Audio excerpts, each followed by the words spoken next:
60세가 넘으면 시간이 얼마나 남았는지 알고 싶으신가요? 매년이 더 소중하게 느껴지고 사실 몸은 이미 얼마나 살 수 있는지 신호를 보내고 있습니다. 어떤 사람들은 60대에 여전히 힘이 넘치고 정신이 맑으며 활기찬 반면 어떤 사람들은 건강 문제와 피로를 겪으며 쇠퇴하기 시작합니다. 그 차이는 종종 몇 가지 핵심 징후에서 발견됩니다. 미묘하지만 강력한 지표는 미래를 엿볼 수 있게 해줍니다. 이 비디오에서는 60세 이후에 얼마나 오래 살 수 있는지 알려주는 7가지 징후에 대해 이야기하겠습니다. 이것들은 추측이나 미신이 아니라 연구자와 의사가 오랫동안 건강하게 산 사람들에게서 관찰한 실제 패턴에 기반합니다. 이 비디오가 끝나면 자신의 몸과 생활 방식에서 무엇을 찾아야 하는지, 그리고 더 중요하게는 더 오래 살고 더 건강하게 지낼 수 있는 방법을 정확히 알게 될 것입니다. 미래에 큰 영향을 미칠 수 있는 작은 것들을 간과할 수 있으므로 끝까지 시청하세요. 이러한 징후를 인식하면 자신의 위치와 삶의 몇 년을 더하기 위해 어떤 변화를 해야 할지 명확하게 알 수 있습니다. 이러한 삶을 변화시키는 징후에 대해 자세히 알아보기 전에 구독하고 알림 아이콘을 켜십시오. 60세 이후에도 건강하고 강하며 독립적으로 지내는 데 관심이 있다면 이 채널이 적합합니다. 여러분의 지원은 우리가 이와 같은 유용한 콘텐츠를 계속 만드는 데 도움이 됩니다. 자, 시작하겠습니다. 첫 번째 징후는 걷는 속도입니다. 60세 이후에 얼마나 오래 살 수 있는지를 나타내는 가장 강력한 지표 중 하나는 DNA나 의료 기록, 심지어 식단에 숨겨져 있는 것이 아니라 훨씬 더 간단한 것, 즉 걷는 속도입니다. 연구에 따르면 60대 이후에도 꾸준하고 활발한 걸음걸이를 유지하는 사람들은 속도가 크게 느려지는 사람들보다 오래 사는 경향이 있습니다. 걷는 속도는 전반적인 건강, 근력, 심혈관 기능, 심지어 내 건강과 직접적으로 연결되어 있기 때문입니다. 75세인 조와 프랭크라는 두 사람을 생각해 보세요.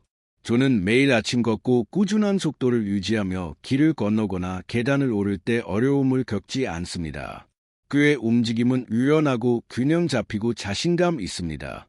반면에 프랭크는 한때 활동적이었지만 지난 몇 년 동안 속도가 크게 느려졌습니다. 그는 다른 사람들을 따라가는데 어려움을 겪고 자주 휴식을 취하며 때로는 발을 딛기가 불안정합니다.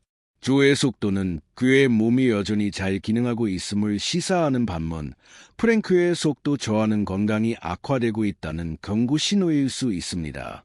느리고 불안정한 걸음걸이는 단순히 노화에 대한 것이 아니라 근육 약화, 혈액순환 불량 또는 심지어 초기 신경학적 쇠퇴와 같은 근본적인 문제를 나타낼 수 있습니다. 다리는 기초이며 다리가 약해지기 시작하면 전반적인 회복력도 약해집니다. 좋은 소식은 걷는 속도는 향상시킬 수 있다는 것입니다. 더 많이 걸을수록 더 강해집니다. 속도가 느려졌다면 무시하지 말고 더 많이 걷거나 가벼운 어깨를 사용하거나 간단한 다리 운동을 하는 등 근력을 키우기 위해 작은 노력을 기울이세요. 결국 삶을 통해 얼마나 빨리 움직이느냐는 말 그대로 얼마나 오래 움직일 수 있는지를 알려줄 수 있기 때문입니다. 그러니 속도에 주의를 기울이세요. 그것은 당신의 장수를 확인하는 가장 간단한 방법일 수 있습니다. 두 번째 징후는 악력입니다. 믿기지 않겠지만 악수하는 힘은 생각보다 미래에 대해 더 많은 것을 알려줄 수 있습니다. 연구에 따르면 악력은 노인의 전반적인 활력을 나타내는 가장 명확한 지표 중 하나입니다. 강하고 꾸준한 악력은 강한 근육, 좋은 혈액순환, 잘 기능하는 신경계를 나타냅니다. 반면에 약하거나 감소하는 악력은 근육 손실, 쇠약, 심지어 건강 합병증 위험 증가의 초기 경고 신호일 수 있습니다. 항상 굳건한 악력을 자랑스럽게 여겼던 78세 남성 로버트를 예로 들어보겠습니다. 그는 활동적으로 지내고 가벼운 역기를 들었으며 병을 열거나 식료품을 나르는데 어려움을 겪지 않았습니다. 또 다른 78세 남성 월터는 병뚜껑을 비틀거나 무거운 가방을 드는 것과 같은 간단한 작업이 예전보다 더 어렵게 느껴지기 시작했습니다. 그는 그것을 단지 노화라고 치부했지만 그가 깨닫지 못한 것은 악력이 약해진 것이 근육량 감소를 나타내는 신호이며 이는 낙상, 부상, 심지어 수명 단축으로 이어질 수 있다는 것입니다. 손은 전반적인 근육 건강을 반영합니다. 악력이 약해지고 있다면 몸의 나머지 부분도 약해지고 있을 가능성이 높습니다. 근력이 약해질수록 독립적이고 활동적이며 회복력 있게 지내기가 더 어려워집니다. 좋은 소식은 다시 만들 수 있다는 것입니다. 테니스 공을 쥐어짜거나 손잡이를 사용하거나 가벼운 어깨를 드는 것과 같은 간단한 운동은 악력을 유지하고 근육을 강하게 유지하는 데 도움이 될 수 있습니다. 그러니 잠시 시간을 내어 악력을 테스트해 보세요. 악수가 예전보다 약하게 느껴지거나 일상적인 작업이 더 어려워지고 있다면 무시하지 마세요. 오늘 얼마나 잘 붙잡고 있느냐가 앞으로 몇 년 동안 얼마나 잘 삶을 붙잡고 있을지를 알려줄 수 있기 때문입니다. 이 비디오를 계속 시청하고 이러한 통찰력이 가치 있다고 생각되면 아래에 숫자 1을 댓글로 남겨주세요. 아직 구독하지 않았다면 구독하고 알림벨을 켜서 비디오를 놓치지 않도록 하는 것이 좋습니다. 이제 세 번째 징후로 넘어가겠습니다. 세 번째 징후는 한 발로 서는 능력입니다. 균형은 잃기 전까지는 대부분의 사람들이 생각하지 않는 것입니다. 하지만 최소 10초 동안 한 발로 서는 능력은 얼마나 오래 살 수 있는지를 예측하는 가장 강력한 지표 중 하나입니다. 연구에 따르면 균형을 잡는 데 어려움을 겪는 사람들은 낙상, 부상, 심지어 인지 저하를 겪을 가능성이 더 높습니다. 반면에 60대 이후에도 균형을 잘 유지하는 사람들은 더 오래 건강하게 사는 경향이 있습니다. 60대 초반인 캐롤과 낸시라는 두 여성을 상상해 보세요. 캐롤은 항상 활동적이었습니다. 그녀는 매일 걷고 요가를 하며 한쪽 발을 땅에서 몇 초 동안 쉽게 들어올릴 수 있습니다. 반면에 낸시는 수년 동안 균형에 그다지 관심을 기울이지 않았습니다. 그녀가 한 발로 서려고 하면 즉시 넘어지기 시작하여 몸을 지탱하기 위해 무언가를 잡아야 합니다. 낸시는 이 균형 상실이 단순한 불편함이 아니라 그녀의 회복력, 근력, 심지어 내 기능이 저하되고 있다는 경고 신호라는 것을 깨닫지 못합니다. 좋은 균형은 강한 다리, 예리한 신경계, 건강한 뇌에 의존합니다. 더 자주 비틀거리거나 빠르게 회전할 때 불안정함을 느끼거나 지지하기 위해 벽이나 가구를 잡아야 한다면 조치를 취해야 할 때입니다. 가장 좋은 점은 균형을 개선할 수 있다는 것입니다. 매일 몇 초 동안 한 발로 서거나 발꿈치부터 발끝까지 걷거나 가벼운 태극권을 연습하는 것과 같은 간단한 운동은 안정성을 다시 구축하는 데 도움이 될 수 있습니다. 지금 이 테스트를 해보세요. 일어서서 한쪽 발을 땅에서 들어올리세요. 어려움 없이 10초 동안 유지할 수 있나요? 그렇지 않더라도 당황하지 말고 무시하지도 마세요. 오늘 균형을 잡기 위해 더 많이 노력할수록 앞으로 몇 년 동안 더 강하고 꾸준해질 수 있기 때문입니다. 네 번째 징후는 숙면 패턴입니다. 밤에 얼마나 잘 자느냐는 얼마나 오래 살 수 있는지를 많이 알려줍니다. 수면은 단순히 휴식에 관한 것이 아니라 신체가 스스로를 회복하고 면역체계를 강화하며 뇌에서 독소를 제거하는 시간입니다. 연구에 따르면 60세 이상으로 일관된 양질의 수면을 유지하는 사람들은 더 오래 건강하게 사는 경향이 있는 반면 수면 부족으로 어려움을 겪는 사람들은 기억력 저하, 심장병 및 면역체계 약화의 위험이 더 높습니다. 60대 중반인 헨리와 빌이라는 두 남자를 생각해 보세요. 헨리는 규칙적인 취침 시간을 갖고 매일 밤 약 7시간 동안 잠을 자고 상쾌한 기분으로 일어납니다. 반면에 빌은 불안한 밤을 보내고 이리저리 뒤척이며 여러 번 깨어나고 때로는 잠들기 어려워합니다. 시간이 지남에 따라 헨리의 몸은 계속 잘 기능하고 정신은 예리하게 유지되고 에너지 수준은 꾸준하게 유지됩니다. 그러나 빌은 내 안개, 낮 시간 피로, 심지어 혈압 변화를 경험하기 시작하는데 이는 모두 수면의 질 저하와 관련이 있습니다. 밤에 자주 깨거나 잠들기 어렵거나 침대에서 몇 시간을 보낸 후에도 피곤함을 느낀다면 무시하지 마세요. 몸이 무언가를 알려주고 있습니다. 숙면 부족은 스트레스, 부실한 식단, 신체 활동 부족 또는 심지어 수면 무호흡증과 같은 진단되지 않은 건강 상태와 관련될 수 있습니다. 좋은 소식은 수면의 질을 개선할 수 있다는 것입니다. 잠자리에 들기 전에 화면 시간을 줄이거나 일상생활을 고수하거나 아침에 자연의 빛을 쬐거나 밤에 과식을 피하는 것과 같은 간단한 변화는 큰 차이를 만들 수 있습니다. 수면은 단순히 휴식을 취하는 것이 아니라 신체와 정신이 최상의 상태로 기능하도록 유지하는 것입니다. 그러니 오늘 밤 잠자는 방식에 주의를 기울이세요. 피곤하게 일어나거나 잠들기 어렵거나 최근 몇 년 동안 수면이 변했다고 느껴지면 조정을 해야 할 때입니다. 오늘 얼마나 잘 쉬느냐가 앞으로 몇 년 동안 얼마나 강하고 건강하게 지낼 수 있는지를 결정할 수 있기 때문입니다. 이 비디오를 계속 시청하고 이러한 통찰력이 가치 있다고 생각되면 아래에 숫자 4를 댓글로 남겨주세요. 아직 구독하지 않았다면 구독하고 알림벨을 켜서 비디오를 놓치지 않도록 하는 것이 좋습니다. 여러분의 지원은 우리가 유용한 콘텐츠를 계속 만들어 정보를 제공하고 영감을 주는 데 도움이 됩니다. 이제 5번째 징후로 넘어가겠습니다. 5번째 징후는 식욕과 식습관입니다. 60세 이후에 먹는 방식은 얼마나 오래 살 수 있는지를 나타내는 가장 강력한 지표 중 하나입니다. 건강한 식욕과 균형 잡힌 식단은 몸을 강하게 유지하고 면역 체계를 탄력 있게 유지하며 에너지 수준을 높게 유지합니다. 반면에 갑작스러운 식욕 상실 또는 부실한 식습관은 근본적인 건강 문제를 나타내고 노화를 가속화할 수도 있습니다. 74세인 마가렛과 수잔이라는 두 여성을 생각해 보세요. 마가렛은 식사를 즐기고 다양한 신선한 통곡물 음식을 먹고 꾸준한 체중을 유지합니다. 그녀는 스스로 식사를 준비하기를 고대하고 하루 종일 활력을 느낍니다.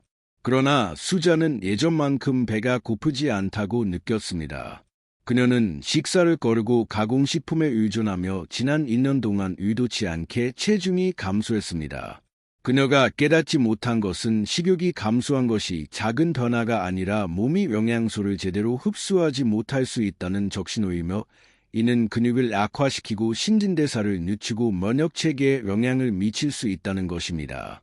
노인의 식욕 감소는 종종 소화 문제, 호르몬 변화 또는 심지어 인지 저하의 초기 징후를 포함한 근본적인 건강 문제와 관련이 있습니다.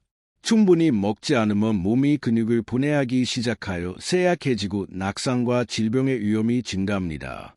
식습관에 변화가 있는지 여부, 즉 너무 빨리 배부르거나 음식에 대한 관심이 부족하거나 예상치 못한 체중 감소가 있는지 여부에 주의를 기울이는 것이 중요합니다. 60세 이후에 잘 먹는 것은 단순히 배부르게 지내는 것이 아니라 몸이 제대로 기능하는 데 필요한 영양소를 공급하는 것입니다. 영양이 풍부한 통곡물 식품에 집중하고 수분을 유지하고 줄어드는 식욕을 무시하지 마세요. 그것은 몸이 무언가에 주의를 기울여야 한다는 것을 알려주는 방법일 수 있습니다. 그러니 자신에게 물어보세요. 여전히 식사를 즐기고 있나요? 몸을 강하게 유지하는 데 필요한 충분한 단백질, 섬유질 및 건강한 지방을 섭취하고 있나요? 아니면 식욕과 에너지 수준이 감소했나요? 오늘 먹는 방식은 앞으로 몇 년 동안 얼마나 강하고 독립적으로 지낼 수 있는지에 직접적인 영향을 미칩니다. 6번째 징후는 스트레스 대처 능력입니다. 60세 이후에 스트레스에 대처하는 방식은 얼마나 오래 살 수 있는지를 많이 알려줍니다. 만성 스트레스는 기분에만 영향을 미치는 것이 아니라 면역 체계를 약화시키고 심장병 위험을 높이고 노화를 가속화합니다. 반면에 스트레스를 효과적으로 관리하는 방법을 아는 사람들은 노년까지 더 건강하고 활동적이며 정신적으로 예리하게 지내는 경향이 있습니다. 76세인 존과 리처드라는 두 남자를 예로 들어보겠습니다. 존은 예상치 못한 비용, 건강 문제, 가족 문제와 같이 다른 사람들과 마찬가지로 어려움에 직면하지만 침착하고 꾸준한 접근 방식으로 문제를 해결하는 법을 배웠습니다. 그는 심호흡을 하고 사회적으로 교류하며 필요한 이상으로 문제에 매달리지 않습니다. 그러나 리처드는 스트레스를 받습니다. 그는 끊임없이 자신의 통제 범위를 벗어난 것에 대해 걱정하고 작은 좌절감에 압도당하고 종종 부정적인 생각 패턴에 갇혀 있습니다. 시간이 지남에 따라 이 끊임없는 스트레스는 그의 몸을 갉아먹고 혈압이 상승하고 수면이 엉망이 되고 에너지 수준이 떨어집니다. 장기간 스트레스는 알츠하이머병에서 심장질환에 이르기까지 거의 모든 주요 노화 관련 질병과 관련된 신체의 염증을 유발합니다. 종종 긴장하거나 짜증을 내거나 감정적으로 지쳐있다면 무시하지 마세요.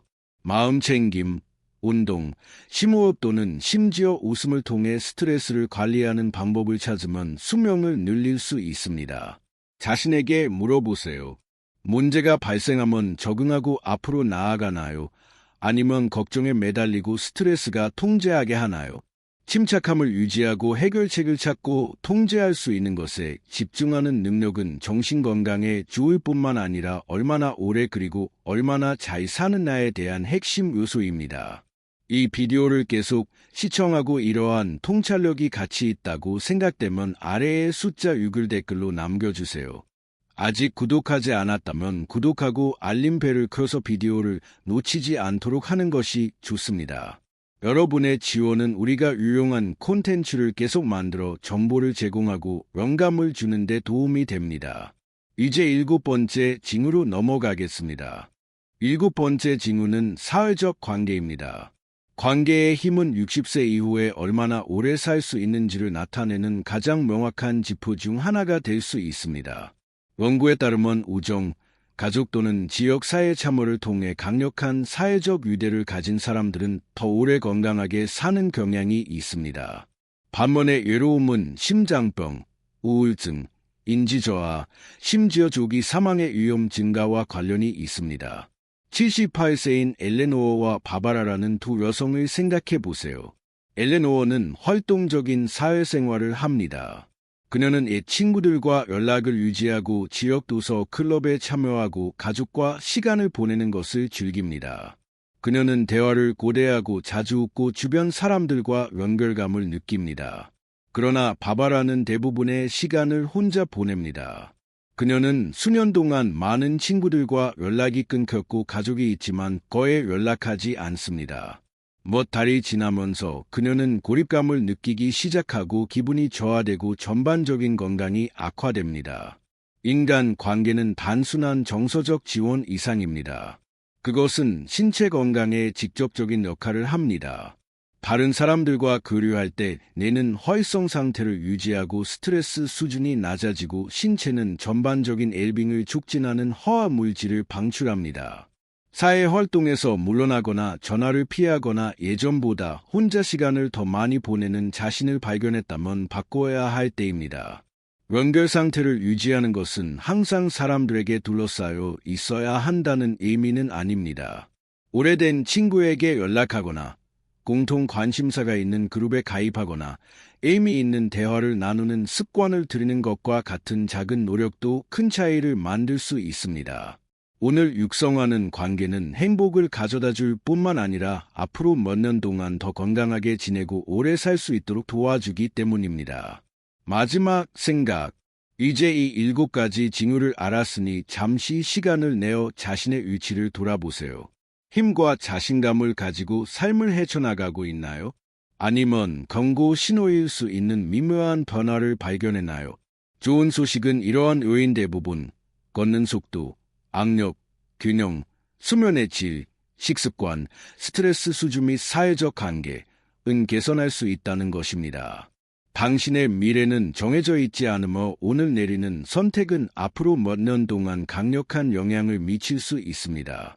개선해야 할 부분을 인식했다면 의사가 변화를 해야 할 때라고 말할 때까지 기다리지 마세요. 지금 시작하세요.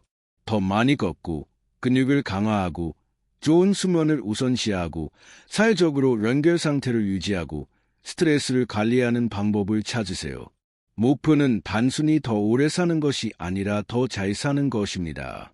결국 장수는 남은 횟수의 문제가 아니라 그 횟수 동안 경험하는 삶의 질에 관한 것이기 때문입니다. 오늘 함께 해주셔서 감사합니다. 오늘 배운 것 한 가지와 그것을 삶에서 어떻게 사용할 계획인지 아래의 댓글로 남겨주세요. 여러분의 생각은 우리에게 중요하니 주저하지 말고 공유해주세요. 여러분의 댓글을 읽으면 큰 동기와 격려가 됩니다. 이 비디오가 마음에 들었고 유용하다고 생각되시면 좋아요, 구독 및 공유를 해주세요. 여러분의 지원은 우리가 유용한 콘텐츠를 계속 만들어 정보를 제공하고 영감을 주는 데 도움이 됩니다. 시청해 주셔서 감사합니다. 다음 비디오에서 뵙겠습니다.